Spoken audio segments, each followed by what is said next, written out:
to my channel. Like Betty Badger here. So if you're new, welcome. Guys, I know it's been long. This video has been a long time coming. I should have recorded a bunch of videos, but life happens. I have no excuses, but life happens, and it's been a very busy summer and a lot of activities, a lot of things going on. So I'm just trying to slowly get back into the groove. Go jump right into the video. Okay, so today's video I just wanted to share with you as per our discussion on Instagram. If you're not following me, my Instagram handle is Lakways Lifestyle. Please follow me. So as we discussed on there, I said I was going to share my breastfeeding story, share my experience for, just to encourage new moms out there and those that are pregnant and are looking forward to the whole experience. It's, something that we should really discuss and encourage moms in terms of what it actually entails when it comes to breastfeeding. So let's just jump right into the video. Okay, so when I was pregnant, I didn't really think of my options, like whether I was going to be breastfeeding or formula feeding. I just wanted to feed my baby, right? Which I'm pretty sure is what any parent will want. Guys, please ignore the noise in the background. That's Moyo. I just needed to record this video now because I don't know when I'm gonna have the time to record. Yeah, so just ignore. Thank you. Okay, so while I was pregnant, there was a breastfeeding class I went for, and then they didn't even give us the option of formula feeding. All they taught us then was breastfeeding and how breastfeeding is good and how long you should breastfeed your child exclusively, which is 6 months obviously, before you introduce solids. So I went with the mindset of, okay, I'm going to be breastfeeding my baby. And when I read a bunch of articles and all of that, I thought about, okay, maybe I might need to pump or whatever. I knew purchasing a pump then was expensive. The pump I wanted to buy was it's called the Medela brand. It was like about $350 then, and I'm like, that's so expensive, even though it's something that you will keep using if you intend to have more than one kid, or you could even resell and still get it for good value.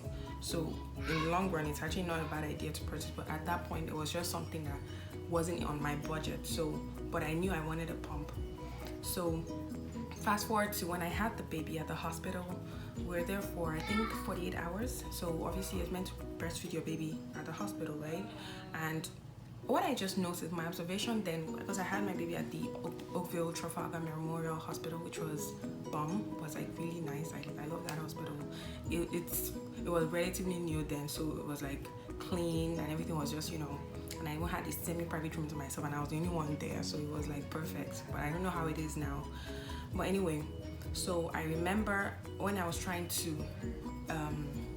breastfeed my baby, it was a new experience for me, obviously, but there was no nurse to come and tell me, oh, this is how you're meant to position the baby, or whatever. I read all of this in theory. I read everything. I knew about it theoretically, but practically speaking, I didn't have any experience per se. So nobody was coming down. All I just remember was someone coming to say, oh, have you fed the baby? And I'm like, well, I'm trying to feed my baby, but I don't know if anything is coming out. I don't know if the baby's having anything. It's been almost 24 hours now, and I don't know if my baby's, having anything. And she's like, oh, okay, just keep trying. If the baby isn't having anything, by the following day, we'll introduce formula. That was the first nurse. So by the morning, there was another nurse on duty then, and I told the nurse, okay, can I have formula, because I'm not really sure if my baby's having anything, right? And she's like, no, you can't introduce formula to this baby. It's coming out. It's colostrum, and colostrum is a very clear fluid, and all the baby needs is in the colostrum. Baby doesn't really need so much right now. All the baby needs maybe this much quantity, And I'm like, okay, but why were you so, in my mind I'm like, well, why were you so, like, I don't know, the reaction she gave was just very funny to me, because I'm like, is it poison, like, it was funny, like, okay, what if the breast milk wasn't coming out? I obviously would have had to introduce formula, right? So that was what I also observed on that day, but thankfully the breast milk was actually coming out, so I was just worried about nothing, obviously, because I mean, as a first time mom, you don't really know what you're doing, right? So the colostrum came out. She actually took her time to show me how to express the milk if I'm not sure that baby is latching properly, because that's another issue that first time moms or even new moms, you know, face. So she showed me how to express it into a cup and then, you know, give it to the newborn at that stage. So that nurse was actually very helpful, and I think she was one who kind of encouraged me to continue breastfeeding, because I could have easily given up at that point. Not like I would stop breastfeeding, but I would have introduced formula and that would have just been it. I mean, it's not like it's a terrible thing, but that was kind of like the point where, you know, if you wanted to exclusively breastfeed or introduce formula, that would be the determining point, right?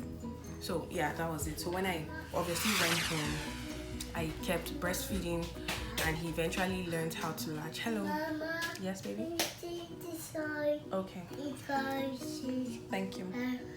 Go and meet daddy. I'm coming, okay? There you go. I'm coming. Good boy. Yeah. Okay, that's Moyo. Okay, so when I get home, I kept breastfeeding, and he learned how to latch, and it was painful. It was so painful. You know, when the baby is, you know, latching, because baby is like so hungry. Yeah, that's Moyo. It was painful that I started having is it, I don't want to say bruises, or is it like a breastfeeding sore, and I had to use like this nipple cream that I got at the hospital, you know, to help with the healing process. Bye. Go. Yeah, so it was so painful that at that point I was, you know, when you're breastfeeding and tears are literally rolling down your eyes, but you're not crying. That was how painful it was. It was like so painful, but it healed because, you know, my mom was like, yeah, if you keep breastfeeding, as baby keeps, you know, taking from the nipple, it will heal up and all of that. So I just kept breastfeeding, and I think I started pumping at the 3rd week. Now the reason for me pumping was because I needed to rest, right? So my own idea, or the reason behind me, because I eventually purchased a pump, but it was a single pump by Even Flow, yeah. So, but single electric. So the reason why I bought that was, okay, fine. I had my mother-in-law with me then, so, you know, she could just, while I rested or did other stuff, I could just pump the milk, especially in the mornings. That was my own ideology then. While she'll breastfeed the baby, and, you know, I'll be sleeping or doing other stuff, you know, just to save myself time. So I introduced the bottle at the 3rd week, which he rejected vehemently. Yeah, he rejected it, but eventually he started taking it, you know, forcefully. But I think what kind of made it more of a challenge was because he was colicky then. He had colic, and it was hard because he was obviously uncomfortable, and him taking the milk from the bottle was kind of uncomfortable. Even though I bought a bottle that was anti-colic, and I believe most of the bottles on the market are anti-colic because babies are prone to being colic at that newborn stage. So I don't know, but it was kind of hard. He eventually started taking the milk from the bottle eventually. So my mother-in-law left, I would say close to the end of his 2nd month, and I kept pumping then. And when I tried to give him the milk from the bottle, he rejected it. You know, he didn't even want. He never actually took the bottle from me. Whenever he sensed that I was the one carrying him, he definitely wasn't going to take the bottle from me. He was that stubborn when it came to that. So when I kept pumping and he was wasting my milk, I'm like, no, I'm not doing this. And if you notice, you know, if you're a first time mom, if you after the 2nd month, maybe towards the 3rd month, you notice how your boobs just become flaccid. That was it. And I'm like, what?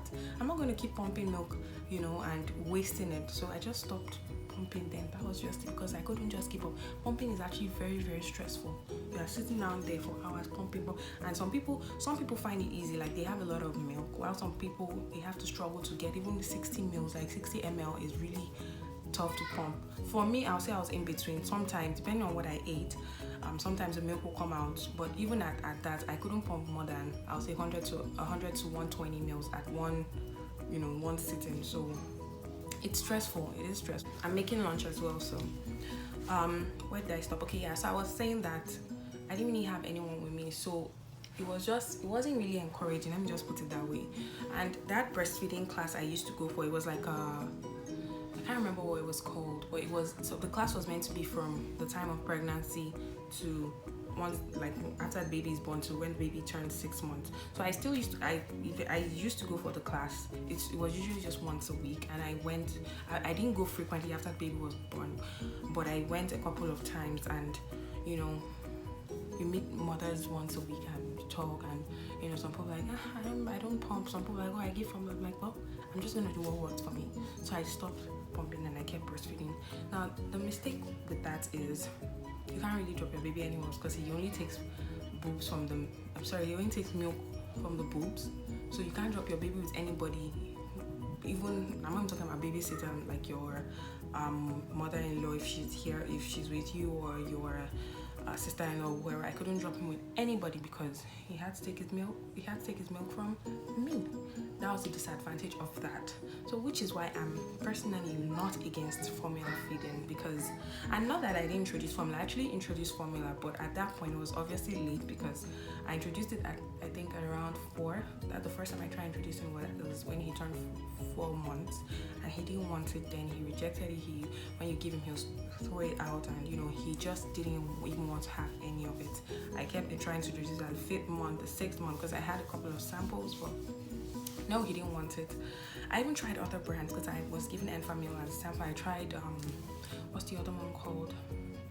I can't remember right now, but I tried another brand and he didn't like it as well. So I was just like, well, I'll just, you know, manage till he turns 6 months, and when I will introduce solids. And that was hard as well. And people said, oh, it's because people were because I exclusively breastfed for 6 months, he didn't have anything else, so it was going to be hard to introduce him to food, which probably might be, I don't know, because some other babies are not that way. They like food, so I don't know. But what I know is, if you're a new mom, or if you're a first-time mom, it's probably better if you're not able to pump, just introduce formula to the baby. The other saying that I read is that fed is best. Yeah, just make sure your baby eats. And the only reason, again, I will mention that the reason why I could even get away with exclusively breastfeeding for 6 months without pumping is because I was on mat leave for a year. You have the choice of going for mat leave for a year here in Canada. But for people in other parts of the world, like in the US or even in Nigeria, people will go on their mat leave for 6 weeks or even 3 months max 6 months, and you have to go back to work. So I would say I only had that option, but lessons learned, people. I'm not going to be doing that for my second baby, because it is stressful. It is very stressful. If your baby is so dependent on you, you practically can't do anything. You can't leave your baby alone. You can't, you know, just step out for a couple of hours. It takes a toll.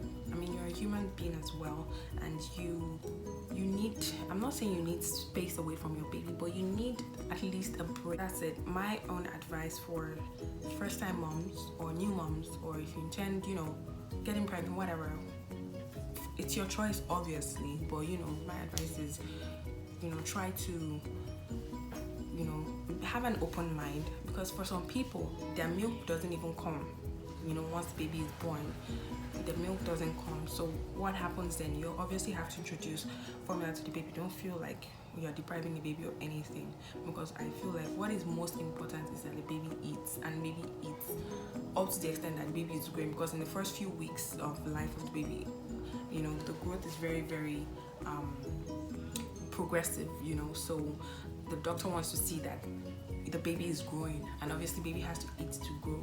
So I think that should be any new parents' goal, you know, to make sure that their baby eats and not fuss over whether the baby's breastfeeding or the baby's not breastfeeding. And so all the, you know, Georginas out there now say, oh, you're not meant to formula feed this baby, you're only meant to exclude breastfeed. I would just say, you know, mind your business, you know, because everyone has a choice. It's their baby, it's their baby's lives.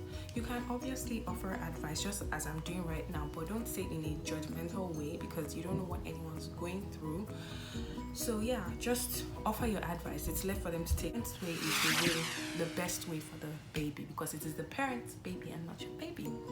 So yeah, that's my story. If you guys have anything to share regarding, your breastfeeding journey, your breastfeeding experience, please don't hesitate to drop a comment below. Contact me directly, send me a DM on my Instagram, it's Lahue's Lifestyle, and let me know what you think about this video. If you like this video, please give it a like, share the video, and yeah, I will see you in my next one. Enjoy the rest of your day. Bye guys.